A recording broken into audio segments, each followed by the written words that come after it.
Good morning, gang. Happy Friday, and hopefully everybody's looking forward to a nice long weekend. Last day of work before we all get to take a little bit of a break. But I will say this here, guys.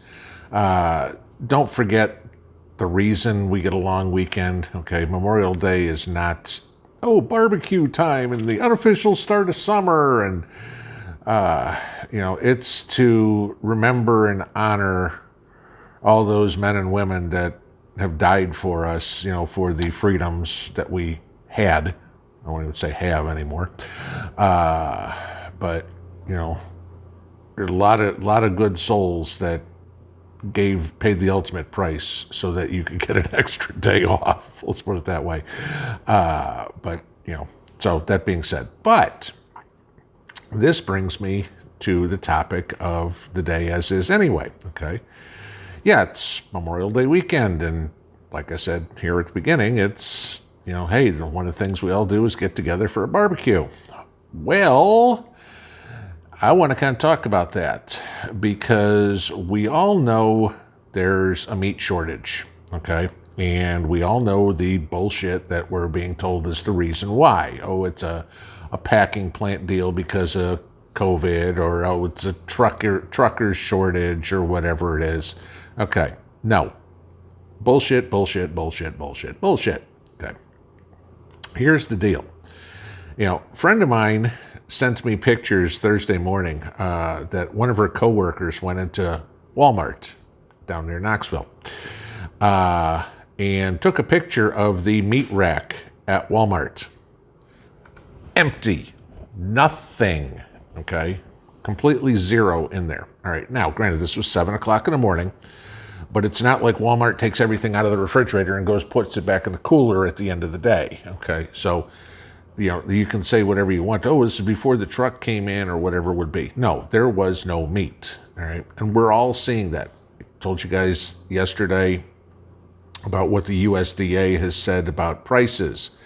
And you watch some of these stories, read some of these stories, whatever it would be, and how clueless the news media and most of the population is. It's like, oh, gee, wouldn't it be great to be a rancher right now? Look at all the money they're making on cows and pigs and chickens and everything like that. No, that's not what's going on, okay?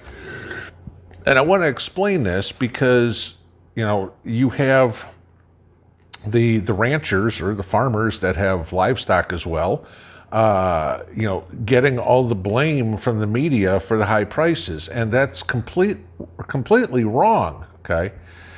Now, I told you yesterday about what the USDA said about feed, about vegetables, okay? And soybeans going up 50% in price. And we all know what's going on with corn. And, stop and think for a second. What do most farmers and ranchers feed their livestock? Oats, corn, and soybean meal. Well, guess what?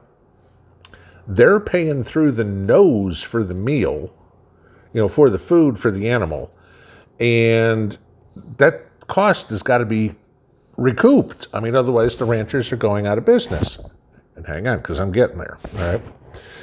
So if you think about the derecho last year, which destroyed the corn crop, and that's why we've got high prices on corn, okay? You think about the freeze that went through Texas and Oklahoma and everything like that earlier this year and destroyed the wheat crop. And now you're looking at everything with the soybean crops and all this, and amazing from hearing from people that farmers are planting soybeans like crazy. Well, I would too. They've got to recoup all the money that they lost with the other crops. And if the price of soybeans is going up, maybe they can recoup a little bit of it. But you get the problem here, then the government's saying, well, gee, you know what? There's too much, so we need you to plow your field under. We'll pay you to plow your field under. Okay. So what's going on is we have the government actively involved in causing a food shortage and causing food inflation. But let me remind you this. In the inflation numbers that the government puts out, food isn't one of the things that they talk about that is included in those official numbers. Okay? So this is where they can manipulate the economy to you and me and go, well, look, the economy's doing great. It's only, 2 to 3% inflation, but food's going out of sight like crazy in the way of prices, but they don't report that number. Well, I report that number when I'm balancing my checkbook. Okay. So yeah, the real inflation thing. But this is what you got going on. It's not the ranchers that are making money. It's not the farmers that are making money. It's the government that is causing Agenda 2030. They are trying every way they can to make it so people can't eat meat. And I mean, that's just criminal. I mean, this is the problem. I mean, now granted, you go back in history and, meat was more of a delicacy than it was an everyday deal. I mean, I don't know about you guys. I mean, unless you're a vegetarian, you're probably similar to me, and you have meat with dinner every night, okay? Whether it's chicken or pork or fish or beef or whatever it would be. We're not eating lamb or anything around here, but venison, there's many different meats. But we've gotten used to that a higher protein diet, and the Greta Thunbergs of the world and the AOCs want us to get rid of meat, because there's too many cow farts. But the government is now, the Biden government, so let's put it this way, is totally on board with this.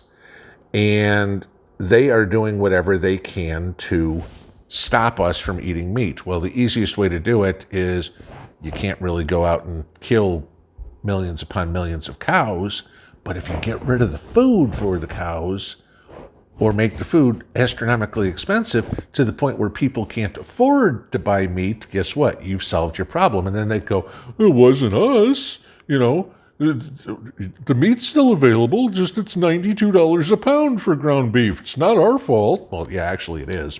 But, most people don't put two and two together. But then you get to the other side of this, and that's our good buddies over in China. Now, we all know China owns Smithfield and, pork producers and everything like crazy. We also all know that 46 is in the back pocket of China. It's like the big guy's got to get his 10%, and of course, everything. There's probably also, a nice bag of blow that goes over there to Hunter. But, China owns us, mind you. And I've said this many times before, whether or not you guys all agree with me or not. China is one of the largest holders of U.S. debt, okay, treasury bonds. China could tank the U.S. economy very easily if they just decided to sell all the treasury bonds. And they have threatened that before, okay? It would, all of a sudden, all those bonds go back in the market. That just would completely destroy the treasury market, which would destroy the economy. And so literally could bankrupt the United States. Now, China doesn't want to do that because who is their biggest consumer of the products that they make? That's us, okay? And where do most of their jobs come from? U.S. companies, okay? So that's what they're doing. But they've got us over a barrel. And if you don't think that the politicians don't know this, you're sadly mistaken. So China is basically extorting the United States. They are our rulers, if you'll use that term, okay? Somebody had sent me an email about Glenn Beck doing something on this, and so kind of natural that I kind of talk about it too, because it kind of ties in with what else I was going to talk about. But China is trying to control our food supply, all right? They're one of the biggest importers of our grains, our soybean, our corn, whatever it would be. So we're shipping all this stuff over to China, and which is also causing a problem for us here. So the excess food that we have, not excess, I would say, but the 100% food, we're sending X amount of it over to China. which brings the available food to us down, supply and demand, which brings the cost up. So Biden and all his cronies there are solving two problems with one thing. Well, they're keeping the guys that write their checks, i.e. Xi Jinping, who got to pay the big guy 10%. They're keeping them happy, and they're also keeping Klaus Schwab happy by, well, hey, you know what? We're going to get rid of all the meat for the Americans. So, that being said, it's Memorial Day weekend. And for most of you guys, y'all know what that means. Most grocery stores have a big sale on meats going into holidays, Easter and ham or Thanksgiving, turkey or whatever it is. Well, usually around Memorial Day and around 4th of July, what goes on sale? Hamburgers, hot dogs, bratwursts, all this sort of stuff. Okay. If you can't afford it, if you can, get to the grocery store this weekend. If there's anything left, clean them out, okay? Buy anything and everything that you can, meat-wise, and put it in your freezer. Can it, do whatever you can, because if it's cheap now, and I'm just going to make up some numbers here, but, if for around me now, pork loin is usually $2.39 a pound. If I can find pork loin at $1.69 a pound, I'm going to buy a bunch of it, freeze it, can it, do whatever I can so I've got it, because next week it's going to be back at $2.39 a pound. And hey, if I can save 70 cents a pound, 10-pound pork loin, that's $7 that I just saved. Do that 10 times, that's $70. Okay. Use the holiday to your advantage. I'm not talking about go buy red, white, and blue balloons and all this sort of stuff. Buy meat, because they are really trying hard to get rid of meat. And you are going to need to have as much as you can, unless you like eating Beyond Meat and bug burgers. So have a great Friday afternoon, guys. I know a lot of you guys will probably disappear for the weekend, so I'll be here, but if I don't see you, hypothetically here, I understand y'all are with family, doing your thing, everything. Enjoy yourself. If you need a break, you know where to find me. Maybe talk to somebody in your family and enlighten them a little bit too. But have a good one, guys. I'm going to get back to work. Pinball out.